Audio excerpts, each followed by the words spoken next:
Hello and welcome to The Gaggle, where we challenge and, if necessary, destroy media narratives. I'm George Szamuely. With me today, of course, is co-founder of The Gaggle, Peter Lavelle, host also of RT's talk show, Crosstalk. Well, if it's Saturday, it means it's time that we decide the fate of the world. It means that it's thumbs ups and thumbs downs for the week. And I know I'm speaking for myself, not too many thumbs ups. I'll go first. I think this is something that I think both of us share as a thumbs up, which is of course Everybody should know we don't compare notes we before don't compare notes, but I just I know how your mind works. I think you know how my mind works. I think we're both in agreement that Meghan Markle is one of our definite thumbs downs for the week. It's hard to list all the different reasons why she merits a thumbs down. I mean, I think that any rich, privileged young woman who has everything going for her should declare herself to be a victim is obnoxious. Somebody who comes on television and starts crying is obnoxious. Somebody who treats with such disrespect and nastiness her grandparents-in-law, which namely the Queen and Prince Philip. You know, the Queen is 95 years old, Prince Philip is 99 years old, and to talk so disrespectfully about them is obnoxious. I think raising issues such as racism, which is an absolutely incendiary charge, and then not coming up with any evidence to back it up, it is obnoxious. So I think overall, this was a definite thumbs down for the week. Well, and also, you know, we throw in Harry there, disparaging his own family like that in public. That's obnoxious. It's disgusting. Right. From such a point of privilege. I mean, here the two of them, they wanted to get out of the royal gig. Okay, they did. Why don't you just go peacefully? Right. Okay, go quietly. Right. I mean, you know, your grandfather is 99 and he's in the hospital. He could die any day. Right. Well, what kind of behavior is this? But it's emblematic of the kind of elite victims we have. All these elites are victims too. Right. Okay, I got offended on Twitter. When your profession is to insult people on Twitter, then you get upset, okay? I mean, this is really bizarre behavior, particularly what hundreds of millions of people have had to go through over the last year. And then you get on an Oprah, you know, and you know, you're spoiling for a gig on Netflix, you know, I mean, you don't want the royal money, but I want money, okay? I mean, yes, this is just disgusting behavior. It's a very good point. When Harry is complaining that his father cut him off from funds, well, that was after he had said that he's stepping aside and is not going to perform any royal duties. Well, if he's not going to perform any royal duties, why should he enjoy taxpayer money? I mean, that's what he does. And of course, he also had his mother's money, so it's not like he was living in poverty. He was basically living off the money that inherited from his mother. And incidentally, I mean, his mother has a much stronger case against the royals than Meghan Markle did, because at least his mother performed her duties absolutely meticulously. I mean, no one ever complained that she failed in doing her duties. She took her ceremonial responsibilities very seriously. She was immensely popular with the public precisely because she did that. Whereas Meghan Markle thought, I'm above all of this. I'm not interested in talking to boring people, all sorts of. But she was given such a royal reception when the engagement was announced. I mean, everyone was in love with her. Right. I mean, it's just extraordinary behavior. And we need to reiterate here, just to make it clear, she hasn't said who said what, when. You know, if you're going to make such an incendiary accusation, can you be a little bit more specific, okay? Yeah, you have to. But no, crickets. Yep, absolutely right. Yeah. No. Right, my thumbs down. I apologize for the drilling, hopefully just momentarily. Very generally speaking, Joe Biden's speech, okay? And I was thinking about it, and you know what song kept going through my head? Don't Fear the Reaper by Blue Oyster Cult, because that's what it felt like to me, okay? I mean, what a dismal performance, okay? And I will throw in a parallel, a thumbs down, is the media reaction to it. And they fawned over him, particularly on MSNBC and CNN. And you know what? You know why they fawned over him? Because he said exactly what they feel, what they wanted. They don't give a hoot about their viewers. They don't give a hoot about people that went through misery, lost their jobs, lost their businesses, their mental health declined, their children weren't educated. And Don Lemon is there like, oh my goodness. I mean, it was, bursting with happiness, totally disconnected. All of these people that fawned over Biden's speech, how did they suffer over the last year, George? I bet you they didn't at all. Okay. As a matter of fact, they could do their work from the couch and talk their nonsense and talk their nonsense to their nonsense friends. How did you suffer? Okay. So, and Joe Biden, you say, giving us permission to do things. Well, you know where to stick that. I missed that in the Constitution. Sorry. Right. No, that's exactly right. And really, there's no acknowledgement that these hardships that people have suffered was precisely because of people like Biden who were urging the lockdowns. I mean, they were the ones who were championing the lockdowns. I mean, so yeah, so everyone is suffering. And then when he talks about in these lachrymose ways, oh, grandparents who couldn't hug their grandchildren. And children saying is at home and suffering. So, yeah, well, who was it who prevented families? Yeah, well, where was he? Where was it in the speech he told the teachers go back to work? I was going to say that exactly. Yeah, that's right.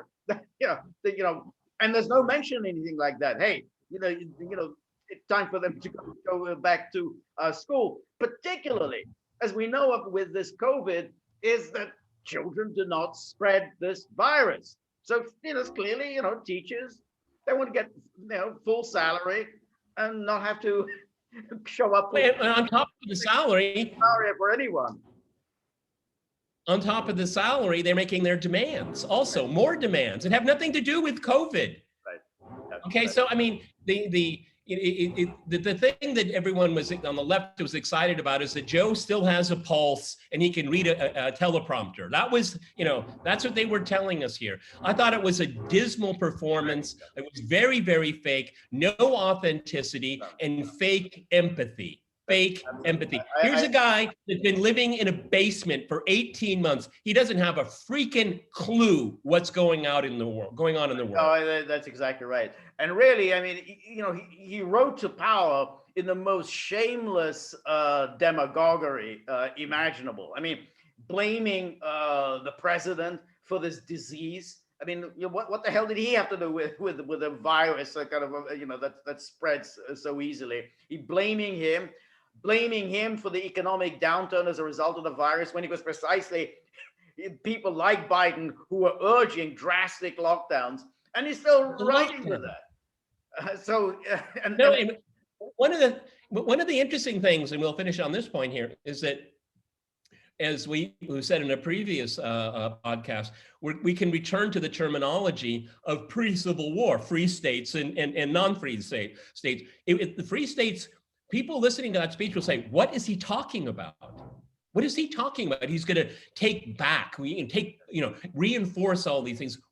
He has no right to do it. Ask Donald Trump. He had to go through that too. He had no control over the governors. Right. No, exactly. But even in the case of the governors, I mean, you'd have to say, where are the courts in the United States? I mean, who gives, just governors the right to prevent people from doing activities that are protected by the Constitution? I mean, meeting your family and friends. I mean, the idea that governors can just prohibit you. Nope. 2 people, that's your limit. No, you can't take more than 2 people a day. We've been through a civil war. We've been through 2 world wars. We've gone through countless number of economic turns on. We had a Great Depression. This Constitution was never suspended. Right. And this is what they're doing now. Right. Absolutely. Absolutely right. Go ahead. All right. My next thumbs down, as I say, it's all thumbs down, is the prosecutors who are engaged in investigating the worst, most monstrous crime in the United States history, the most terrifying ordeal anyone in America had ever undergone, which was the events of January the 6th, have all gone to the courts and says, can we please have a 60-day continuance because this case is so big and so complex that we're not ready for trial. Of course, the judges say, yeah, okay, fine. But it is an amazing thing. I mean, you've been investigating these people. You've kept them behind bars, giving them, no bail. And now you're saying, oh, we're not ready yet. We need more time. Well, I don't think government should ever be given more time. You're the one who elected to bring the case. You chose to bring this case. If you choose to bring a case, then you better be ready for trial. And then you can't just say, well, I want the indictment of these people, and then I'm going to take my sweet time about finding the evidence to convict them. So, they've now got a 60-day continuance. We'll see what happens after the 60 days are up. But, judges should then be saying, if you're not ready for trial, case dismissed. Justice delayed is justice denied. Absolutely. And I didn't make it up. Okay. Exactly. Absolutely right. No, you know what it tells me, George, is that they have nothing and they have to keep looking. That's what it tells me. Exactly. They basically overpromised. They said we're going to prove this huge conspiracy, all these white supremacists and white nationalists were colluding with Trump, and they were all in on it together. And they got nothing. They've got what we suspected all along.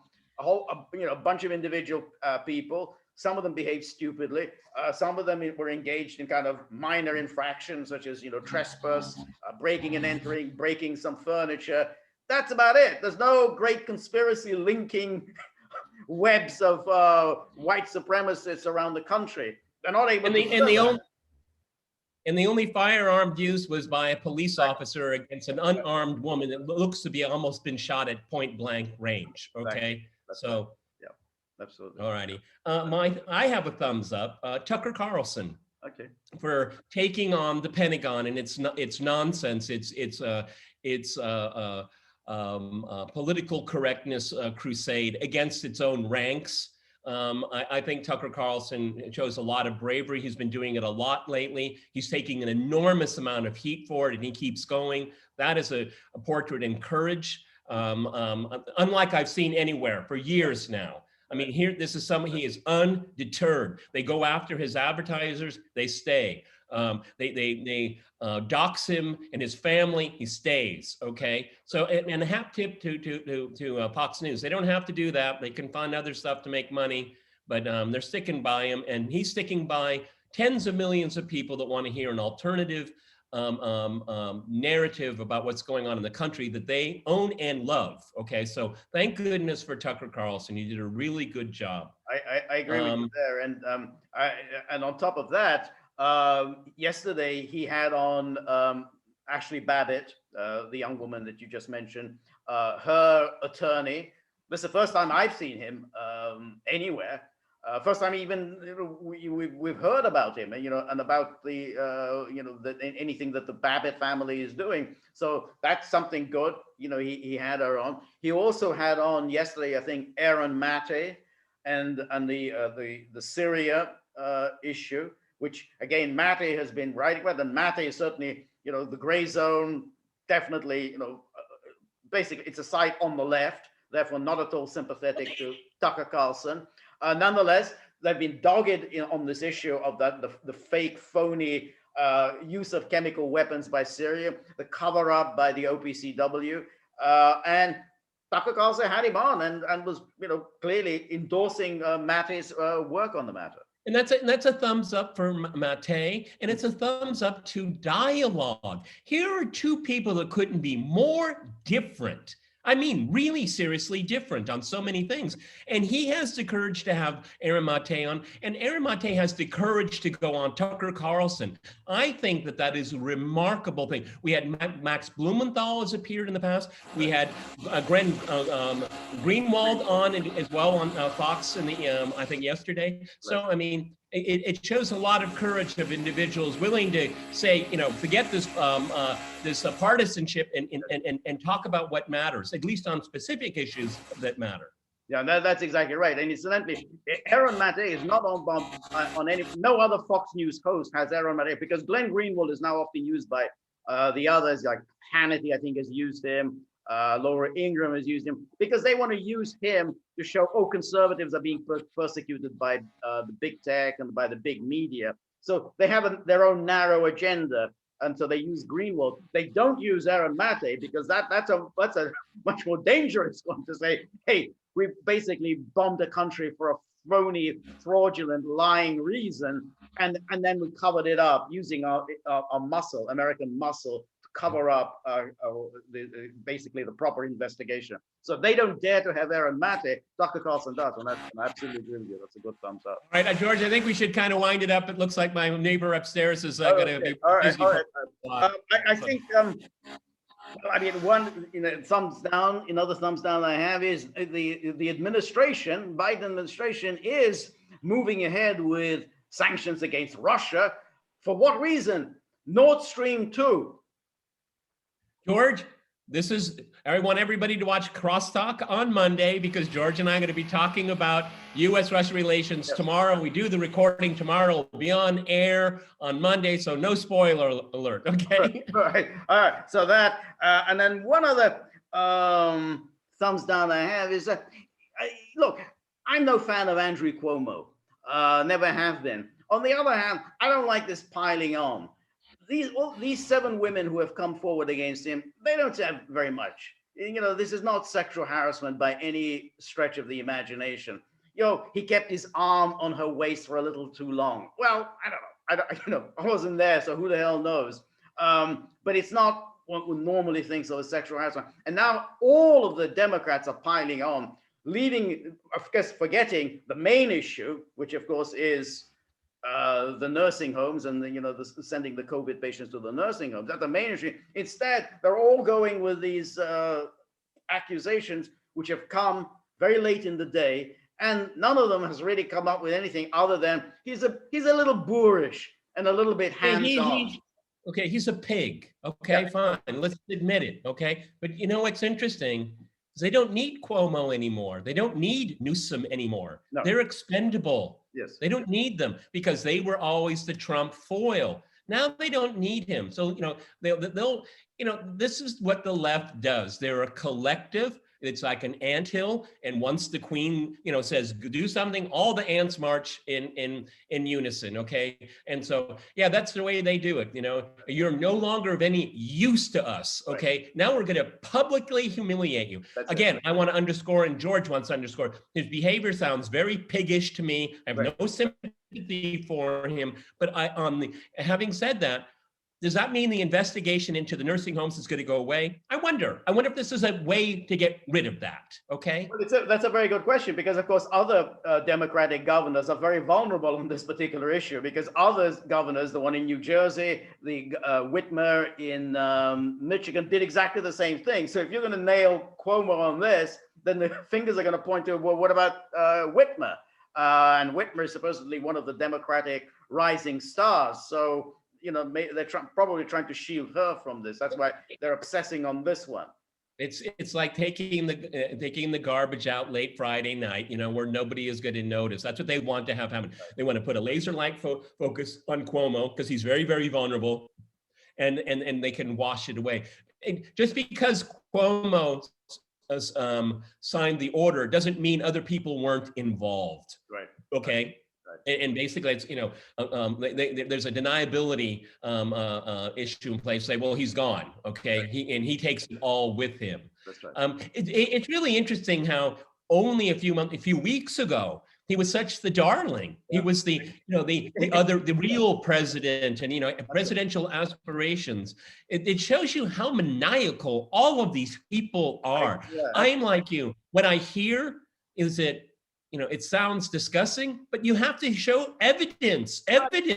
Right. I think you have to differentiate. You have people who come on Fox News like Tammy Bruce, who goes on ranting and raving about, oh, Cuomo, he's like, Harvey Weinstein, I don't know who else she likens him, Roman Polanski or whatever. Well, no, I mean, Harvey Weinstein was accused of fairly serious stuff. I mean, pretty much rape that he was accused of.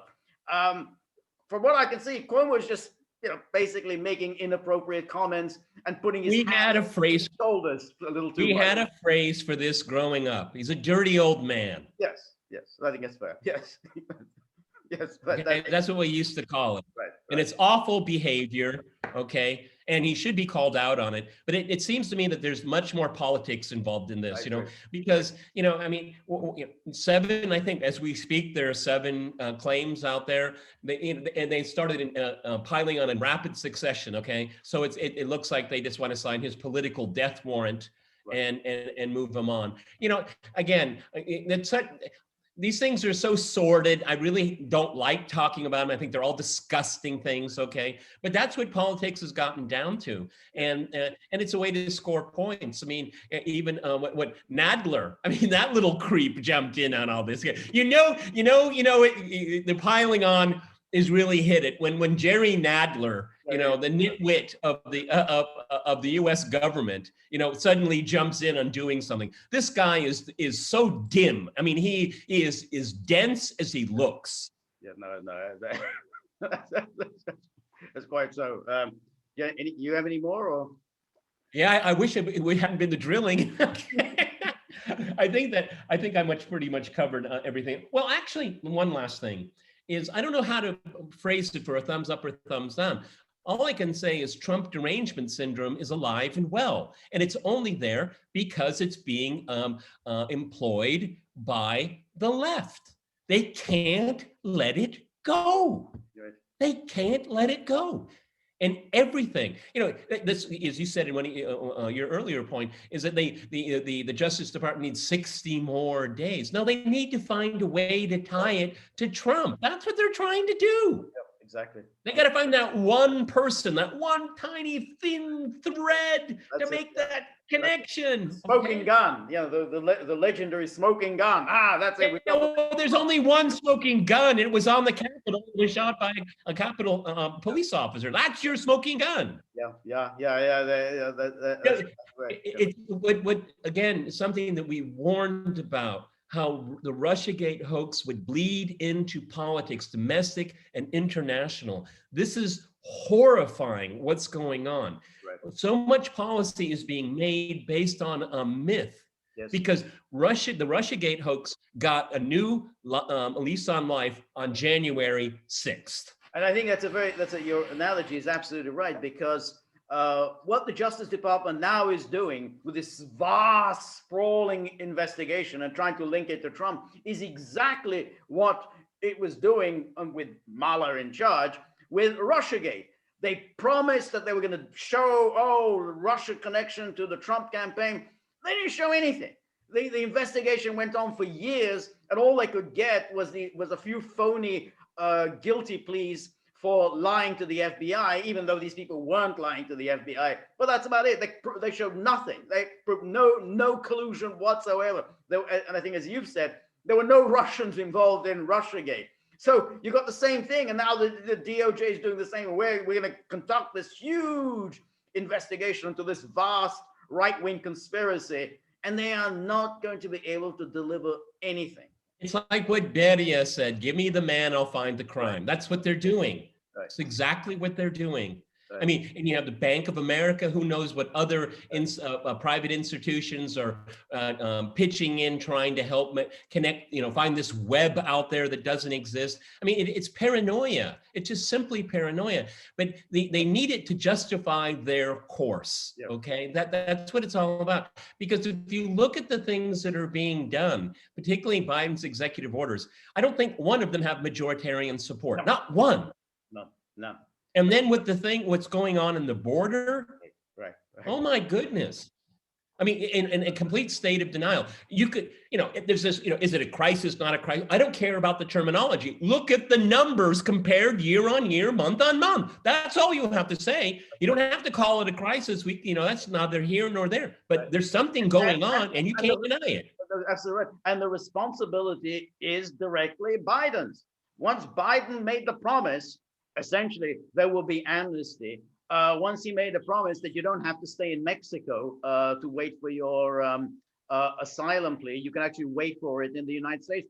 Once he made the promise to say that, oh, unaccompanied minors will just be let in, well, of course, there was a massive push. I mean, people aren't stupid. They made a rational decision. Yeah, hey, we can just go to the border now, and we're going to be American citizens in a few years. So this was a crisis brought on entirely by the Biden administration, where Trump would actually manage to keep it under control. I mean, even Trump's critics accept that he actually pursued a very intelligent policy with the border, with the agreements with Mexico, the agreements with Central America. Basically, people weren't coming in.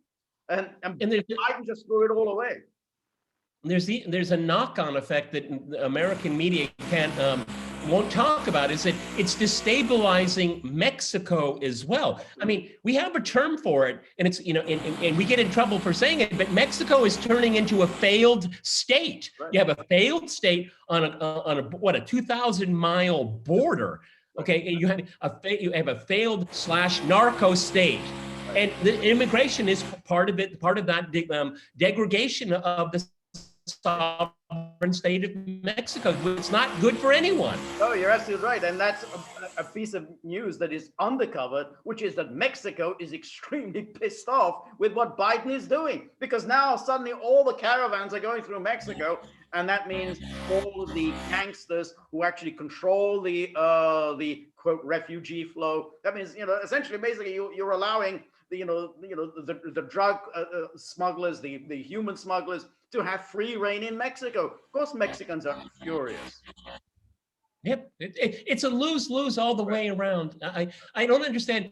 We were brought up with the saying, if it's not broken, why fix it? Yeah, that's it.